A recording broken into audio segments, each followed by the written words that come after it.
Então, só para situar um pouquinho, a dificuldade de aprendizagem, né, ela é um termo genérico. Quando a gente fala de alunos, por exemplo, do ensino superior com dificuldades de aprendizagem, isso pode ser reflexo de muitas causas diferentes. Então, nós temos aí só uma divisão importante. Então, as dificuldades que são gerais, então, por exemplo, uma deficiência intelectual, em que provavelmente o aluno vai ter dificuldade não numa matéria específica, ou num assunto específico, mas em vários, e as dificuldades que são mais específicas, e aí entram a dislexia, a descalculia, em que nós temos uma dificuldade mais focada, né, mais específica para uma matéria, para uma área, e nas outras a aprendizagem pode estar relativamente preservada. Eu quero. Pode. Pus até aqui em cima. Muito bem, então por que é importante, né, compreender o quadro desse aluno? E o meu foco um pouquinho é nisso, da gente compreender o quadro e tentar ajudar esse aluno, né? Primeiro, são 3 aspectos fundamentais que eu acho que a nossa compreensão pode ajudar. Primeiro, a fazer avaliações escolares específicas, né? Então, apesar de, como foi mostrado na pesquisa, muitos professores acharem que a avaliação não precisa ser alterada, o que nós vemos é que isso não é verdade, né? Então, que muitos quadros precisam sim, e quando a gente pensa na dificuldade de aprendizagem, isso é ainda mais evidente. Então, sim, precisa haver alterações nas avaliações, e isso desde o vestibular já. Então, o próprio ingresso à universidade já pode ser revisto. Segundo, para fazer as acomodações, que seriam o acompanhamento desse aluno ao longo do curso. E o terceiro, a instituição também tem uma função de dar um feedback para esse aluno acerca do seu próprio quadro, né? Então, nós esperamos, com esse processo de reconhecimento e de compreensão do quadro, oferecer ao próprio aluno conscientização, conhecimento, que esse conhecimento não é só do professor, é dele também, né? Acerca do seu próprio quadro, das vantagens de contar sobre o seu quadro aos colegas, aos professores, os direitos que ele tem, reivindicar esses direitos, né? No ensino superior, a gente pressupõe que esses alunos vão ser muito mais autônomos, inclusive nessa reivindicação do que eram no ensino médio ou no ensino fundamental. Pode passar. Então, aqui eu trouxe alguns dados. No Brasil, a gente não tem muita informação ainda, mas nos Estados Unidos, são dados americanos, que fizeram acompanhamento de alunos de primeiro ano de graduação de 1988 a 2000. Então, só para a gente entender como isso está crescendo. Em 88, nós tínhamos ali, né, na primeira linha, de 6 a 8, nessa faixa, de 6 a 8% dos alunos de primeiro ano de graduação tinham algum quadro específico de necessidade especial. Então, a gente está com uma porcentagem importante, né? Desses 6 a 8%, a fatia que mais cresce é a das dificuldades de aprendizagem, né? Então, as deficiências têm se mantido relativamente constantes e outras têm aumentado, incluindo transtornos psiquiátricos e as dificuldades de aprendizagem, tá? Volta só um pouquinho, querida, por favor. Isso, então, ali em 88, as dificuldades de aprendizagem correspondiam a 16% dos alunos com necessidades especiais, e em 2000 já está em 40%, né? Então, hoje o perfil está mudando um pouquinho. Desses, de 40% a 60% precisarão de acompanhamento específico para se manterem no ensino superior, né? Então, se eles não tiverem, a tendência é que eles saiam. Pode passar.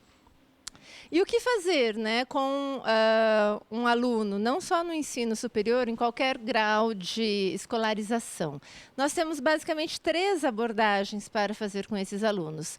A primeira é a intervenção, isso falando de forma genérica. A intervenção propriamente dita, que é tentar diminuir, por exemplo, a dificuldade de aprendizagem, no caso, né? A segunda, que é a modificação. Então, modificação é eu trocar, eu fazer alterações no meu currículo para atender às demandas desse aluno. E a terceira, que são as acomodações. Então, eu não vou alterar o currículo, mas eu vou tentar oferecer a esse aluno formas dele aprender aquilo que é solicitado. O que a universidade faz, basicamente, volta só um pouquinho, são as acomodações, né? Então, a gente não tem como fazer uma modificação, na verdade, nem é essa a proposta da inclusão, Pelo contrário, é que o aluno aprenda o mesmo conteúdo, tenha o mesmo nível de exigência de todos os demais, né? Então, não há alteração de currículo, mas que sejam oferecidas formas para ele apreender esse conteúdo e demonstrar a sua aprendizagem. Pode passar. Pode passar mais um, por favor, querida. Então, aqui, para isso, é importante a gente fazer uma diferenciação entre habilidade-alvo e habilidade de acesso, né? Então, o que é uma habilidade-alvo? É aquela que você quer ensinar. Então, professor, e aí cabe, claro, a cada especialista, na sua própria disciplina, saber qual é a habilidade-alvo. Então, professor de cálculo, eu preciso que meu aluno aprenda isso. Professor de história da psicologia, eu preciso que ele aprenda aquele conteúdo determinado. Então, essa habilidade-alvo não muda nas acomodações, ela permanece a mesma. Mas eu posso mudar a minha habilidade de acesso. Então, eu posso não solicitar uma resposta escrita na prova, ou eu posso não solicitar a leitura da prova pelo próprio aluno, mas por um leitor para fazer essa leitura por ele. Então, se eu conseguir, e esse é o nosso desafio enquanto professor, né? Manter a habilidade-alvo no mesmo nível de exigência e mudar a habilidade de acesso. Tanto dele entender o que nós estamos solicitando, quanto dele expressar a sua aprendizagem, o seu conhecimento. Tá? Então, um exemplo bem simples, né? Uma prova sobre história da psicologia. Qual é o formato clássico? Uma prova escrita, em que ele vai ler as questões e ele vai responder também por escrito, né? Imaginem essa situação para um aluno, por exemplo, com dislexia, que tem uma dificuldade justamente na leitura e na escrita, mas que normalmente não tem nenhuma alteração de aprendizagem, de conteúdo, de capacidade de aprender uma informação semântica, né? Então, ele vai ser prejudicado nessa avaliação, porque as habilidades de acesso não são as habilidades em que ele tem facilidade. Então, nesse caso, não é possível fazer uma acomodação com alguém lendo a questão e ele, por exemplo, respondendo num gravador, né? Depois o professor ouve, ou uma chamada oral, que eles acham muito mais fácil do que uma prova por escrito. Tá? Então, esse é um exemplo. Pode passar, querida? Agora, vamos pensar nessa mesma situação num curso de letras, em que a própria demanda é a leitura, é a escrita. Eu posso não ter? Não. Aí já no caso, né, a demanda é exatamente essa. Então, eu não posso eximir o aluno de ter essa habilidade de ler um texto e de compreender um texto. Então, realmente é um trabalho que é muito delicado, que não é simples e que exige muito do conhecimento do professor, para que ele diga, né, a essa equipe ou esse órgão que vai ajudar nessa intermediação, né, para que ele diga o que é habilidade-alvo, o que é habilidade de acesso e quais são as acomodações que são possíveis, disciplina a disciplina. Tá?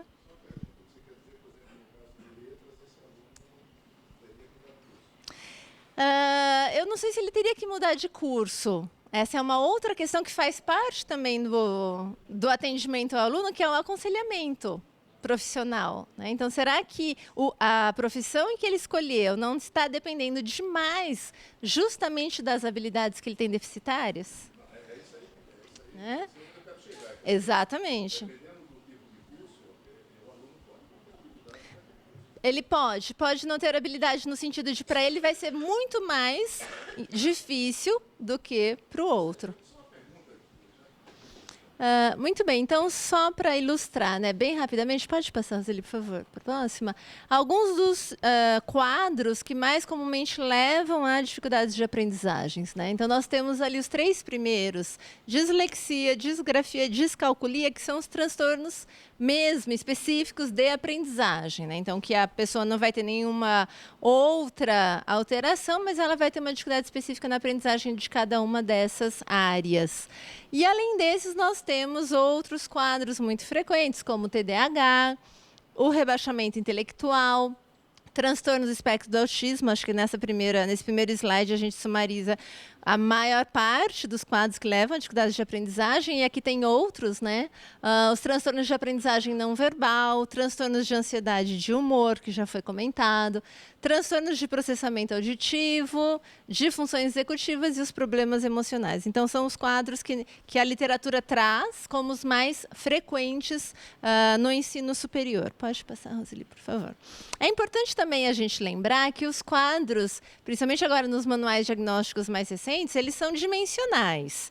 Então, é difícil eu estabelecer o corte preciso. Esse tem TDAH, esse somente é um pouco hiperativo. Então, assim, é um limite tênue, sim. Os quadros são dimensionais, então não é tudo ou nada. Isso vale para qualquer transtorno, para dislexia, para descalculia, enfim. Mesmo para depressão, para bipolar, né? Então, nós temos aí uma dificuldade que é intrínseca ao próprio quadro, que é de fazer o diagnóstico, né? De receber esse diagnóstico feito por outros profissionais. Então, também é uma questão delicada, visto que nós vamos nos basear ou vamos fazer as acomodações todas em função de diagnósticos que nos chegam, né? Então, nós, enquanto universidade, não temos o papel de fazer esse diagnóstico, nós vamos aceitar esse diagnóstico vindo de outros profissionais, né? E essa é uma outra questão, né? Muito bem, só tomando como exemplo a dislexia, né? Para a gente ter uma ideia, isso aqui são estatísticas do Reino Unido. Da frequência de alunos disléxicos ingressantes em vestibular. Então, nós temos aí 94 para 95, 0,47%, então menos de 0,5% dos alunos disléxicos, e isso de 2004 para 2005 já sobe para 2,22%, aqui está fraquinho, né? Então, vocês veem que o aumento realmente é expressivo nesses alunos chegando à universidade. Pode passar, querida? E aqui só um estudo dinamarquês, interessante também, que fez a distribuição, mostrou para onde esses alunos, no caso disléxicos, se direcionam mais, né? Então, aqui, de longe, indústria e tecnologia. Então, a gente pega engenharias, né, principalmente e tal, porque eles também vão nessa ilusão, que é um pouco da falta da orientação, de que lá eles não vão ter problema nenhum, porque é só matemática. É só matemática, não tem nada de linguagem, não tem leitura, não tem escrito, nada. E realmente, muitas vezes, se decepcionam com essa ideia que não faz sentido. Depois, ciências humanas. Aqui a gente tem um número grande de pedagogia, psicologia. Né? Aí, saúde, educação, ciências de negócio, enfim. Dinamarca. Dinamarca. Não estamos falando de Brasil, Dinamarca. Artes, história, política, sociologia e direito e criminologia, né? Então, a gente percebe assim, que tem uma tendência grande mesmo nas engenharias, nas matemáticas, de uma forma geral, por conta da dislexia ser basicamente um distúrbio de aprendizagem da leitura. Pode passar, né? Em relação às legislações, né? No Brasil, nós não temos legislações claras para todos os transtornos. Então, nós temos algumas leis mais específicas para deficiências, agora um pouco para autismo e para superdotação, né? Mas os outros transtornos são livres, né? Vamos dizer. Então, ali, é claro, as leis deixam claro que qualquer necessidade especial deve ser atendida, mas a gente não sabe como. Então, isso... Pois é. E aí fica sob responsabilidade da universidade, então nosso peso é maior, né? Então, assim, o que fazer com essas pessoas, esses indivíduos, esses alunos que estão aí, que a gente sabe que tem direitos, mas a gente não sabe, muitas vezes a gente não sabe, por falta de conhecimento, como atender esses direitos. Até que ponto é direito, quando deixa de ser um direito e passa a ser um assistencialismo, né? Então, é um limite delicado, porque realmente é algo muito novo para nós, no Brasil, de uma forma geral. Pode passar, querida. Então, assim, eu levantei algumas coisas que são função do aluno e outras são função da universidade. A gente tem sempre que lembrar que é uma interação, né? Então, nem a responsabilidade é de um ou de outro. São os dois juntos que têm que caminhar nesse processo para assegurar isso de uma forma mais suave possível, né? Então, a primeira decisão é do aluno. Não tem como, né? Então, assim, o aluno, em algum momento, tem que optar por pedir os seus direitos, por reivindicar seus direitos, ou por procurar saber quais são os seus direitos, ou, no mínimo, para tentar entender o que está acontecendo com ele, né? Então, por mais que o professor, vamos supor, um aluno que ingresse no ensino superior sem nenhum diagnóstico, sem nada específico, né? Se ele está ali apresentando uma dificuldade, ele começa a perceber, e o professor muitas vezes chama, o que está acontecendo, enfim. Se ele não tomar a decisão, se ele não der o primeiro passo de ir atrás, a gente não tem o que fazer, é o direito dele não fazer nada, né? Então, sim, é responsabilidade desse aluno, e principalmente no ensino superior, que a maioria já tem aí até legalmente, né, é responsável, ele tem, a gente não tem muito nem, às vezes, como chegar nem nos pais desse aluno, que já tem mais de 18 anos, a gente não tem nem permissão para fazer isso, né? Então, realmente, essa conscientização para o próprio aluno de que ele deve dar o primeiro passo também é nossa tarefa. Porque sem esse primeiro passo a gente não tem o que fazer, né? E o que acontece normalmente, até trouxe aqui, fiquei muito feliz que na Unital o modelo é muito parecido, né? Então, as universidades tendem a ter esse centro, é um escritório, é um grupo que vai fazer essa intermediação. Então, imaginem que chega um aluno, né?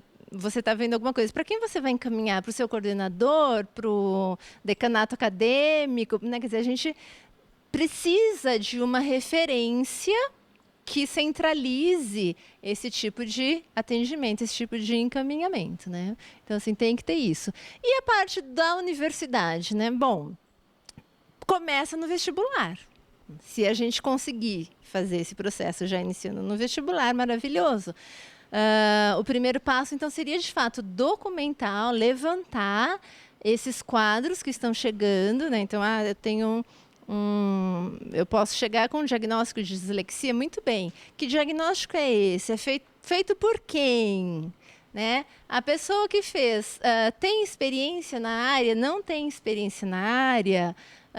Esse diagnóstico foi feito há quanto tempo? A gente sabe, por exemplo, TDAH tem uma remissão grande da criança para o jovem adulto.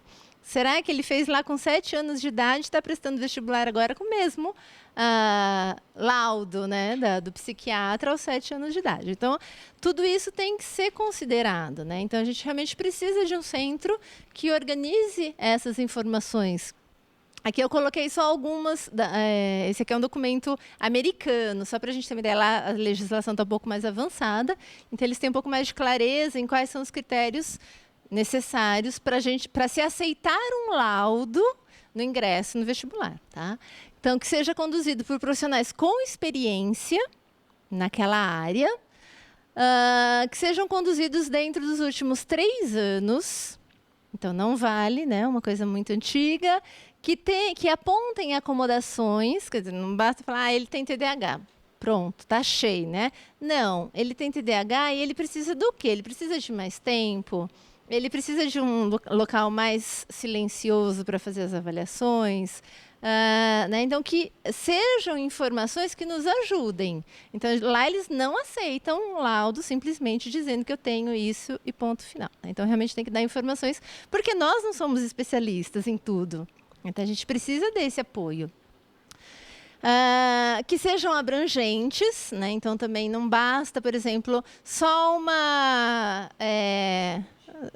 o CID, isso, né? Então, eu vejo o garotinho lá 5 minutos e determino que, na minha sabedoria, ele é disléxico, né? Não, então tem que fazer toda uma série de avaliações que realmente deem informações mais precisas, tá?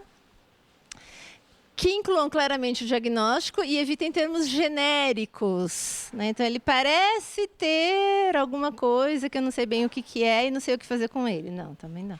Então, isso, claro, já vai ser um reflexo da experiência do profissional que está fazendo essa avaliação, né? E o segundo passo, então, da universidade, uma vez que receba esse aluno que tenha informações, que colete, que filtre essas informações, que proceda, então, às acomodações, com base, claro, nessas informações desses profissionais, né? Então, a gente vai precisar, sim, de uma equipe de apoio. Muitas vezes, essa equipe multidisciplinar não pode estar na universidade. É difícil a gente ter uma equipe, como os professores colocaram, eu queria uma equipe multidisciplinar. Bom, talvez a gente não tenha isso na universidade, mas a gente pode ter uma organização de informações que vêm de outros profissionais, né? E aí, claro, se incluem médicos, fonoaudiólogos, psicólogos, pedagogos, psicopedagogos, enfim, tem uma série de profissionais cujas informações podem ser úteis para a gente, né? Um exemplo, né, que foi um exemplo real de um caso, né? Um garoto que tinha um déficit grave de velocidade de processamento, então ele qualquer tipo de informação, de uma forma genérica, auditiva, visual, tátil, enfim, qualquer tipo de informação, demandava mais tempo para ele processar. Tá? Então, o resultado final era compatível com o esperado para a idade, desde que ele tivesse mais tempo. Ok. Então, ele tinha esse déficit e ele também tinha déficit na escrita, devido à motricidade pobre. Então, com essas duas informações, a gente pode sugerir a ele uma acomodação do tipo tempo prolongado e prova, ou, por exemplo, uso de computador. Tá? Mas aí eu vou dar esse tempo com uma informação sobre aquele aluno que me ajuda, né? Então, não é eu vou dar tempo porque é a coisa mais fácil de se fazer. Não, às vezes, para algumas pessoas, o tempo não faz a menor diferença. A gente precisa dessa informação. Tá? O que fazer com isso? Também aí varia. Algumas universidades centralizam a determinação das acomodações. Então, esse conjunto de pessoas, esse office, né, ou esse grupo, já analisa os laudos, já analisa as informações provenientes da equipe multidisciplinar e já determinam quais as acomodações que vão ser necessárias para aquele indivíduo. Tá? Em outras universidades, isso fica a critério do professor. Então, o grupo faria apenas a intermediação, mas o professor, cada um dos professores, é que decidiria juntamente com o aluno quais modificações seriam usadas. Então, esses dois formatos variam aí entre as universidades. Esse professor assinou o campeonato e ele está extremamente preparado para encarar esses problemas. Pois é. É claro que isso demanda mais do professor, né? Então, esse segundo formato, ao mesmo tempo que dá mais liberdade, também dá mais responsabilidade, né, ao professor. Acham que não precisa. Não precisa do corrimão, né, adaptado. Imagina o resto, né?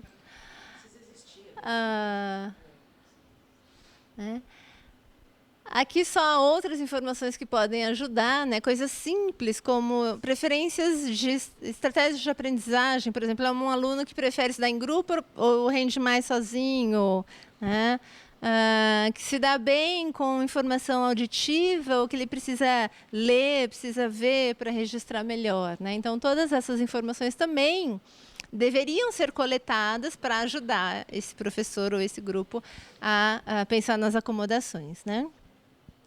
Então, lembrando que o núcleo do currículo não deve ser alterado, né? Então, acho que isso é algo que é comum a todas as experiências que a gente vê de inclusão no ensino superior. Não, porque a gente foge do próprio âmbito da profissão, né? Então, se eu excluir alguma coisa e deixar esse aluno se formar, por exemplo, obter um bacharelado, uma licenciatura, com outro conteúdo, eu mexo na estrutura curricular do curso. Então, realmente não tem condições. Então, todos partem desse pressuposto. O currículo é o mesmo. Eu só vou mudar realmente a acomodação. Tá? O mesmo nível de conhecimento. Pode passar.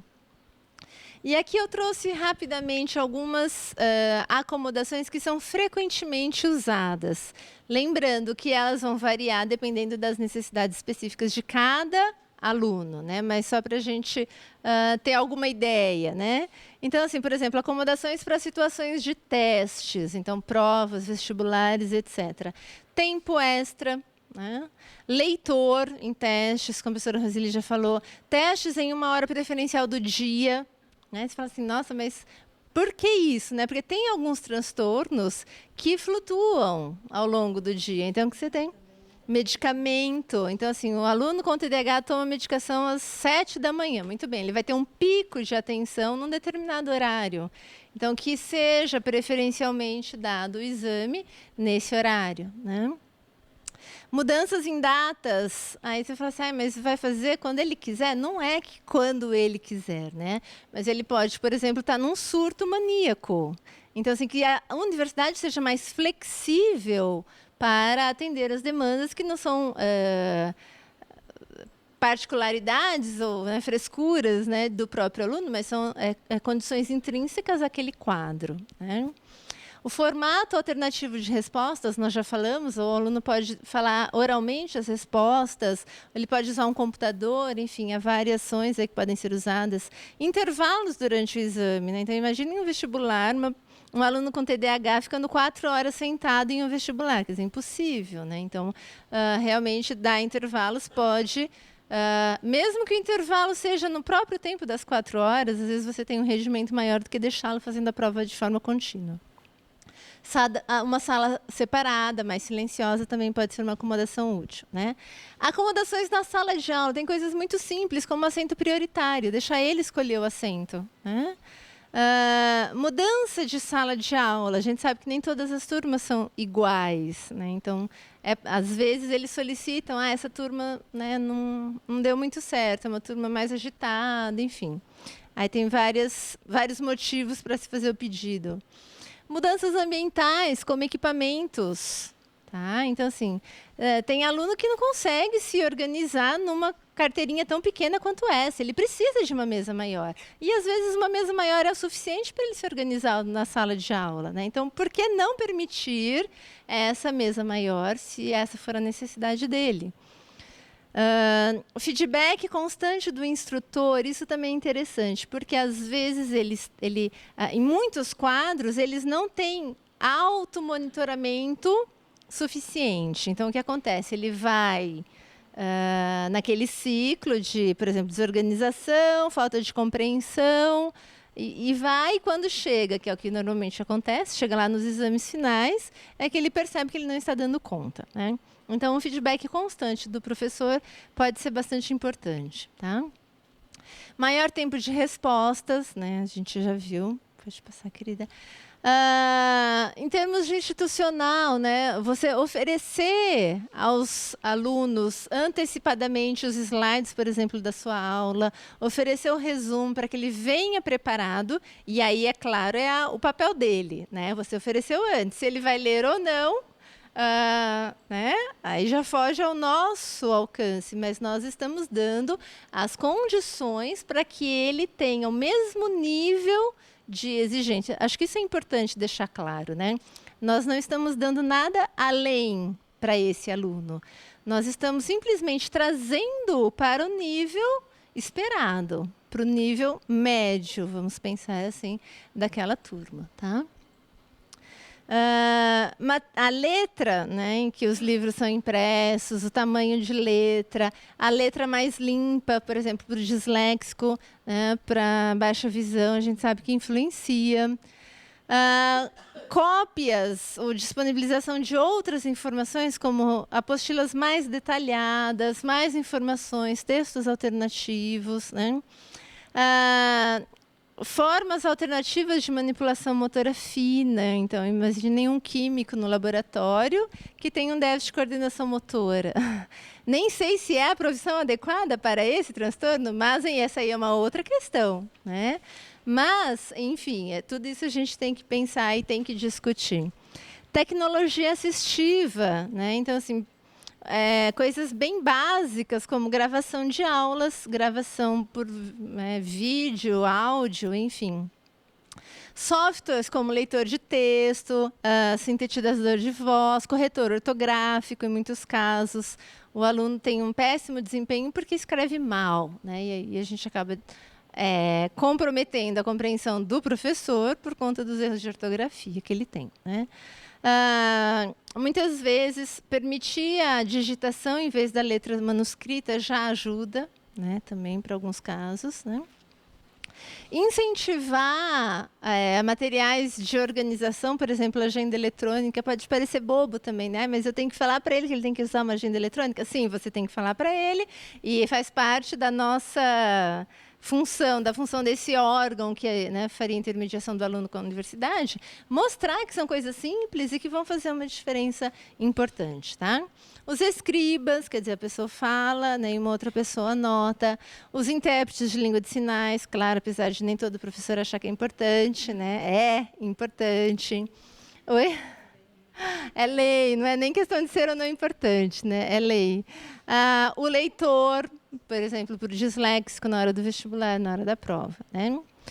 E alguns serviços adicionais, por exemplo, a tutoria, que acho que é muito parecido com a monitoria, né, que o professor Roseli falou. Então, assim, ter alunos ou outros alunos que são da mesma área, que têm maior nível de conhecimento, estão nos semestres mais avançados, e que possam ajudar essas pessoas, né? E aí, eu acho que a ideia das bolsas, por exemplo, é uma ideia muito interessante, né? Workshops, mostrando para eles, por exemplo, habilidades de estudo, manejo de tempo, estratégias de aprendizagem. Também são serviços que a universidade pode oferecer, que são bastante benéficos. Grupos de suporte, algumas universidades já fazem isso no exterior, né? Então, nós temos grupos de alunos com TDAH, grupos de alunos com transtornos psiquiátricos, grupos de disléxicos. Por quê? Primeiro, que eles têm um apoio entre si e eles trocam muitas informações sobre as acomodações que foram úteis, as estratégias que podem ser usadas, enfim, né? Isso vale para qualquer quadro também, né? E o aconselhamento profissional, que nós já antecipamos, né, que é fundamental.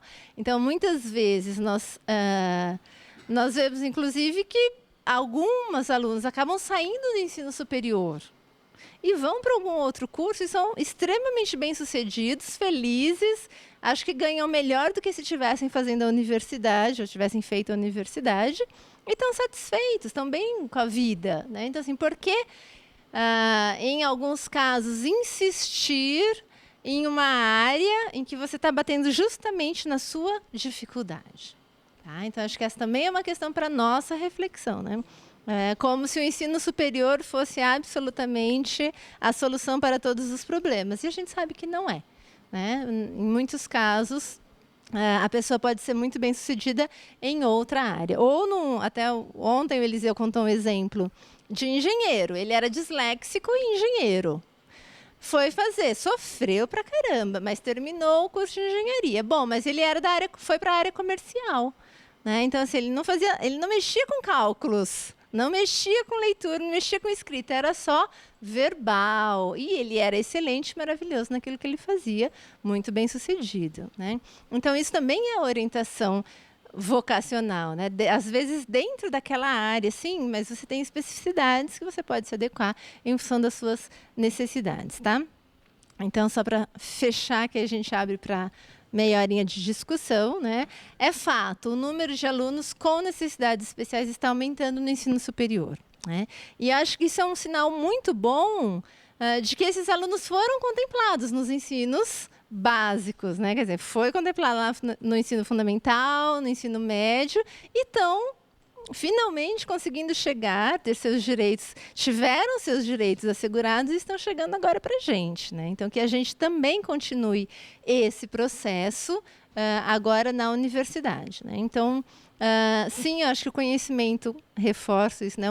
É um dos aspectos, não o único, mas é o básico, né? Daí que a gente pode partir para pensar em outras coisas para contemplar os direitos desse aluno, tá? Então, obrigada pela atenção.